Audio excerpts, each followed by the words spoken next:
हे दोस्तों, मैं हिमांशु मिश्रा, आप देख रहे हैं स्पार्कल इंडिया और मैं इस समय ट्रैवल कर रहा हूँ लखनऊ से इंदौर के लिए और वहाँ से मैं जाऊँगा उज्जैन महादेव की नगरी। चलिए अब इस ब्लॉग में आपको दिखाएंगे उज्जैन महादेव, दर्शन कराएंगे और दिखाएंगे हम यूपी से एमपी में जाते हुए कुछ रास्ते, कुछ व्यूज़। और अभी हम चल रहे हैं ज़रा बस में, तो दिखाते हैं बाहर से कैसा नज़ारा है, इसमें क्या, कहाँ से निकल रहे हैं। तो अब हम लखनऊ से निकल चुके हैं और जा रहे हैं कानपुर की तरफ। बड़े झटके मार रही है बस भाई, क्या बात है। तो अब हम पहुंच चुके हैं कानपुर शहर।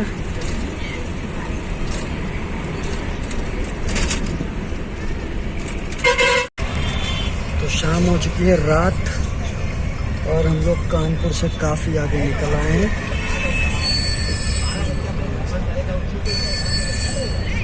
तो अब नाइट में हम लोग कालपी पहुंचेंगे। अब हम लोग पहुंचने वाले हैं कालपी, जिसका आपको जिक्र मिलेगा झांसी की रानी की। अगर आप कहानी पढ़ते हैं तो वहाँ पे छोटा सा टाउन है, मैं बस के अंदर से दिखाने की कोशिश करूँगा आपको। और बाकी आप अगर जानना चाहते हैं कि कालपी क्या है, क्यों स्टोरी का बता रहा हूँ, तो आप पढ़ सकते हैं। यही लाइन है कि झांसी की रानी के जब हम कुछ पॉइंट्स पढ़ते हैं तो पॉइंट पढ़ेंगे। पहुँच चुके हैं कालपी और वो रोड की दूसरी तरफ आप देख सकते हैं, यह है कालपी टाउन। क्लियर कुछ खास नहीं शो हो रहा है, मैं कांच को, हाँ ये बात। अब आया देखिए, ये है कालपी, छोटा सा टाउन है बट इसका हिस्टोरिकल बहुत महत्व है। अगर किसी को झांसी की रानी की स्टोरी में इंटरेस्ट होगा तो उसने ये लाइनें ज़रूर सुनी होंगी कि जब वो अंग्रेज़ों से लड़ते हुए आगे बढ़ रही थी, तो मुझे पोइट का नाम नहीं याद आ रहा है पर लाइनें अच्छे से याद हैं। रानी पढ़ी कालपी आई, कर 100 मील निरंतर पार, घोड़ा तक कर गिरा, भूल कर गया स्वर्ग तत्काल सिधार। तो ये वही कालपी है दोस्तों। तो लगभग 10 बज चुके हैं और हम लोग झांसी के नियर अबाउट रुके हुए हमारी बस ढाबे पे पीछे।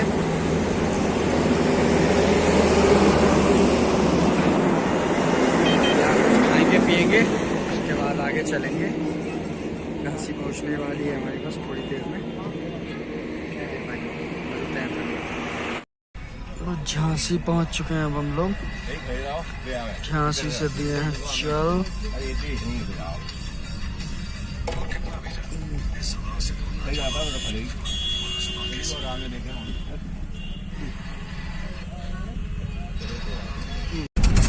मॉर्निंग के बज चुके हैं 7 और अब हम पहुंचने वाले हैं देवास। लगभग आधे घंटे में हम लोग देवास पहुंच जाएंगे। वहां से फिर भोपाल निकल चुका है, देवास के बाद उज्जैन जा सकते हैं हम डायरेक्ट। मुझे जाना है जरा कहीं और, तो देवास से मैं जाऊंगा सीधे इंदौर और फिर बाकी की आगे की यात्रा उज्जैन में कल करूंगा दर्शन।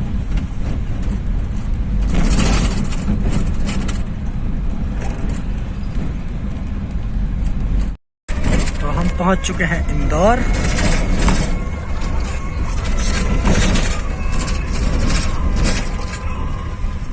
और ये रही इंदौर की खूबसूरत बिल्डिंग्स, ग्राउंड्स।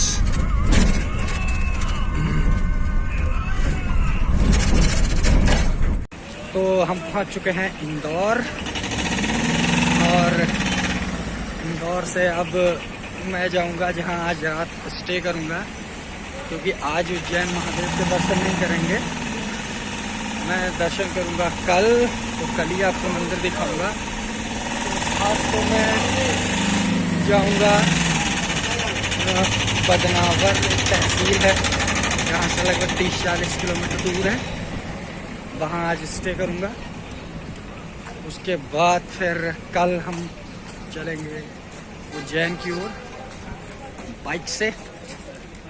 तो मेरी बात हो चुकी है, यहाँ स्टे होना है। चलिए मिलते हैं कल अब सीधे ही तो दिखाऊंगा मैं आपको, महादेव के दर्शन कराऊंगा उज्जैन नगरी में भी।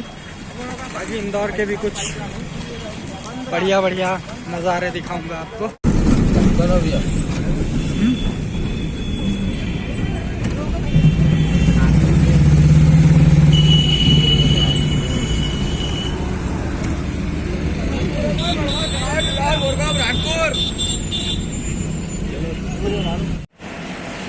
हम घूम रहे हैं इंदौर की सड़कों पे, क्योंकि हमें जिस स्टैंड पे जाना है यहाँ सुबह सुबह कोई भी व्हीकल नहीं मिल रहा है, तो सोचा थोड़ा वॉकिंग कर ली जाए, मॉर्निंग वॉक भी हो जाएगी और हम अपने डेस्टिनेशन पे टाइम पे पहुँच जाएंगे। टाइम वेस्ट किए बग गए हैं।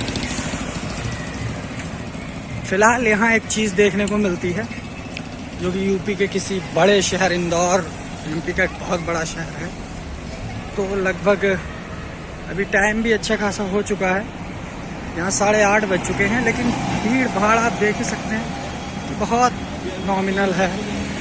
जबकि लखनऊ जैसे शहर जहाँ से मैं आया हूँ तो 8 बजे तो जाम का माहौल हो जाता है मेन रोड्स पे। ये तो मैं इंटीरियर रोड पे चल रहा हूँ, प्लस साफ सफाई भी काफ़ी है।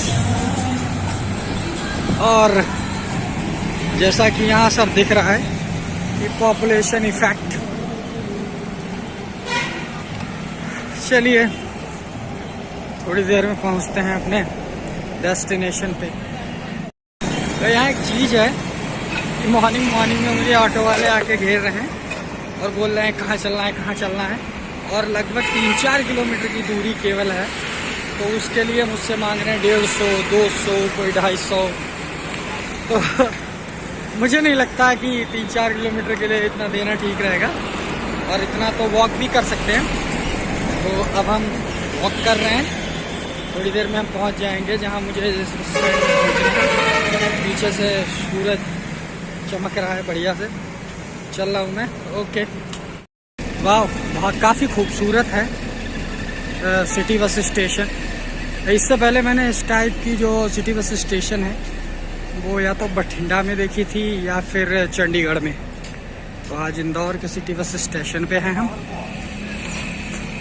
यहाँ से हर थोड़ी दूर में 10-15 मिनट में थोड़ी देर पे बसेस आती रहती हैं। तो चलिए पूछते हैं हमें जहाँ जाना है वहाँ की बस यहाँ मिलेगी या हमें आगे जाना पड़ेगा। ओके, कि डर था यहाँ से नहीं मिलेगी जहाँ हमें जाना है। असल में हमें जाना है गंगवाल बस स्टैंड, तो उसके लिए हमें आगे बैक पीछे थोड़ा सा 1 किलोमीटर और आगे जाना पड़ेगा। दूसरा एक सिटी बस स्टैंड है, वहाँ से हमें मिलेगी गंगवाल के लिए। तो चलिए अब हम वहाँ चलते हैं, 1 किलोमीटर और चलना पड़ेगा यार। चलिए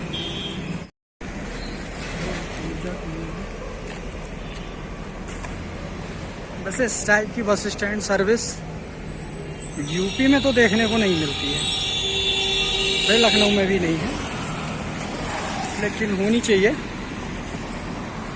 काफ़ी बढ़िया है। एक तो इसमें बेनिफिट है, एक्सप्रेस आप कह सकते हो सिटी बस टाइप का। लगभग 1-2 किलोमीटर स्टैंड के बस को भीड़, जाम या इसका कोई सामना नहीं करना पड़ता। काफ़ी अच्छी सुविधा है ये। पहले मैं देख चुका हूँ, वो देखिए बस जा रही है, उसका रूट ही अलग है पूरा। ये सुविधा मैं पहले पंजाब में देख चुका हूँ, जब 1 साल पंजाब में रहा था। तो आपको चेक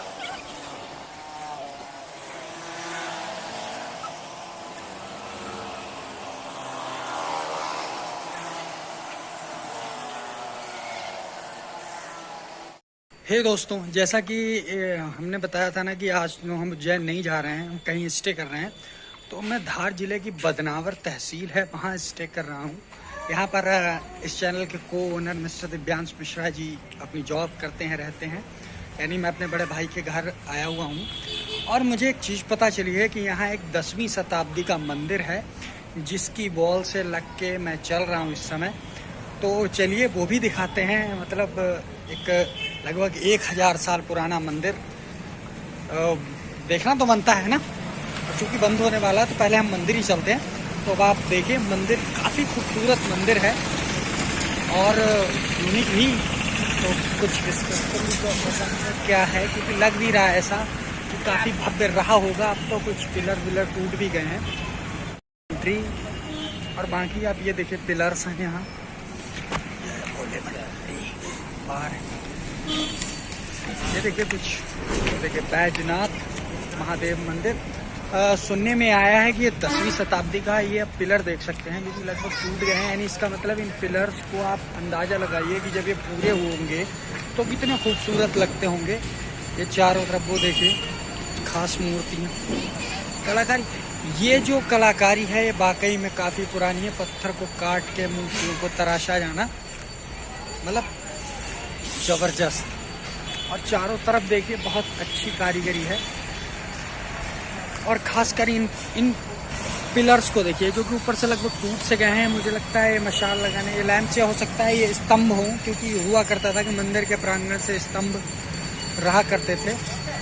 और इन पर जो कलाकारी देखिए, कटिंग, ये 1000 साल पुराना मंदिर है भोलेनाथ का। तो दरवाजे पर लगा है त्रिशूल। लाइट कुछ ज़्यादा हो रही है ना, सामने एक हाईमास लगी। तो बाहर नंदी बाबा हैं। मुझे लगता है मुझे चप्पल अच्छा ऊपर उतारने देते हैं। चलिए चलते हैं भोलेनाथ के दर्शन करने। बाबा बैजनाथ का मंदिर है। जय भोले भंडारी परिवार हरी।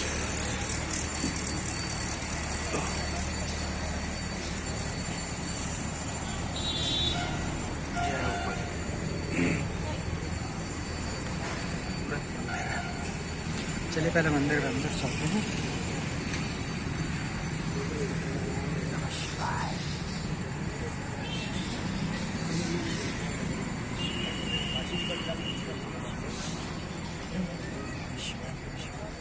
देखिए जैसा कि हमने खजुराहो के मंदिर में आपको दिखाया था, लगभग वैसी ही नक्काशी कारीगरी है यहाँ पे। ये देखिए, मतलब लोग, मुझे पता नहीं क्यों लाल किले, ताजमहल और कुतुब मीनारों की ही इतनी प्रशंसा करते हैं, जबकि भारत के इंटीरियर में निकलिए। ये देखिए, ये पीछे मंदिर के प्रांगण बना होगा तो देखिए मूर्तियाँ, क्या खूबसूरत कलाकारी है दोस्तों। इसे कहते हैं कलाकारी। पत्थर को मतलब कोई ऐसा नहीं अलग से चिपकाया गया है, इन्हें काट कर तराश कर कितनी खूबसूरती से बनाया गया है। और लोग कहते हैं कि 1000 साल पहले हिंदुस्तान में या 1200 साल पहले हिंदुस्तान में कुछ नहीं थे, कबीले आदिवासी थे। तो अगर आदिवासी और कबीले इतने सशक्त थे और इतने वैज्ञानिक थे, तो मुझे आज का समाज तो उनके सामने कबीलों से भी बदतर नजर आता है। ये 1000 साल पुराना मंदिर है दोस्तों, 1000 साल पुराना। मतलब कोई ये नहीं है कि 100 साल 150 साल, आप 500 साल तक की बिल्डिंग्स देख के बाव बाव करने लगते हैं। और इन पर जो की गई कारीगरी है, इन्हें बनाने में अगर छेनी हथौड़ी की बात कर लें तो 10 साल लगे होंगे भाई साहब, केवल इन पत्थरों को तराशने में। बहुत खूबसूरत। जय हो महाराज। हर मंदिर का, शिव मंदिर में आपको नंदी महाराज दिख जाएंगे। और ये रहा गर्भगृह और वो रहे मेरे भोलेनाथ, काफी सुंदर है। जय भोले भंडारी। ओम नमः शिवाय। अभी बैजनाथ मंदिर से निकल कर आए हैं दोस्तों। और ये देखिए दरवाजे पर आप मूर्तियाँ देख रहे हैं, बहुत सुंदर, अप्रतिम। तो दोस्तों ये था बैजनाथ मंदिर, जहाँ के अभी हमने दर्शन किए हैं। और ये यहाँ के लोकल लोगों से जब उन्हें पूछा है तो जानकारी में आया है कि 1000 साल पुराना मंदिर है। यानी कि लगभग 1000 ईस्वी या 1000 से 1100 ईस्वी के बीच में बना हुआ मंदिर है। और इसकी जो कलाकृति है, यहाँ आप आसपास के लगभग मध्य प्रदेश के अधिकतर जो मंदिर देखेंगे वो नागर शैली के उत्कृष्ट मंदिर हैं। और इन पर जो कलाकारी है वो बहुत कमाल की है।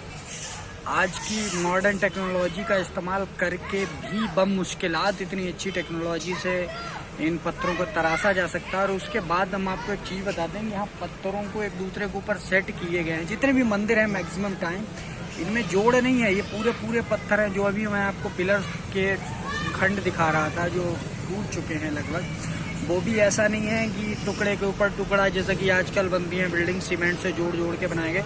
ये पूरे पूरे पिलर जो हैं, पूरे पूरे खंबे तरासे गए हैं यहाँ पे। बहुत ही खूबसूरत मंदिर।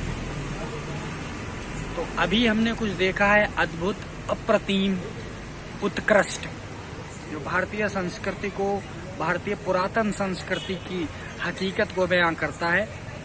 और जो हमने इतिहास पढ़ा, जो मैंने इतिहास पढ़ा है, जो हम इतिहास पढ़ते हैं पश्चिमी इतिहास वेत्ताओं द्वारा, जब मैं बाहर घूमता हूँ, निकलता हूँ और संस्कृति की इन चीज़ों को देखता हूँ, तो मुझे महसूस होता है कि कहीं न कहीं इतिहास में हमारी संस्कृति को बहुत ही तुच्छ करके लिखा गया है और बहुत ही अपमानित सा महसूस करता हूँ कि बताइए हमने इतना उत्कृष्ट किया। मतलब हमें पिछले 1000 ईस्वी से लेकर आज 2000 तक, यानी 1000 साल में हमने अपने स्तर को गिराया है, चाहे बाहरी आक्रमणकारी हों या हमने अपना स्तर कुछ भी हो, परंतु हमारा जो पुराना स्तर है वो आज के स्तर से बहुत उच्च है। तो दोस्तों चलिए अब मैं आपको कल दिखाऊंगा जो फेमस, बहुत विश्व प्रसिद्ध मंदिर है उज्जैन का, महाकाल मंदिर। बाकी यहाँ आकर भी हमें काफ़ी अच्छा लगा। बहुत शांत जगह है, अप्रतिम क्षेत्र है। हम इस समय हैं धार जिले के बदनावर तहसील में। तो मंदिर से निकलकर अब हम बदनावर की मार्केट की तरफ आए हैं। अच्छा कस्बा है। आज दोपहर में थोड़ा बाइक लेकर भी घूमा था, लेकिन खैर किसी भी कस्बे या शहर की रौनक, खूबसूरती आपको तभी पता चलती है जब आप उसे टहलने निकलो। मार्केट है दोनों तरफ, अच्छी मार्केट है। तो जैसे टहलते टहलते निकले थे, हमें मिल गया हमारे को ओनर मिस्टर दिव्यांश मिश्रा। टहलते टहलते मिल गए थे। और अब हम खड़े हैं यहाँ चाट की दुकान पे, खाने पैक करा है भैया के गोलगप्पे खाए थे, बड़े लेकिन मजेदार था। तो आप बदनावर आए तो ये रही भैया की दुकान, बालाजी चाट भंडार। काफी अच्छे गोलगप्पे बनाते हैं। अच्छा हाँ, अभी सारा ये रेगुलर फ्लेवर है और दूसरा अपना हिंग फ्लेवर। अच्छा, कई फ्लेवर के पानी भी बना रखे हैं। हाँ, ये लहसुन फ्लेवर है। अच्छा, ये पुदीना में लौंग मिक्स है। ओके। बतासे ये आपके लिए स्पेशल पैक करेंगे। ये छोले हैं आपने। ओके, तो हमारे लिए स्पेशल सेट की जा रही है, छोले लगा के प्लेट। तो चलिए अब हम इसी के साथ आगे बढ़ेंगे।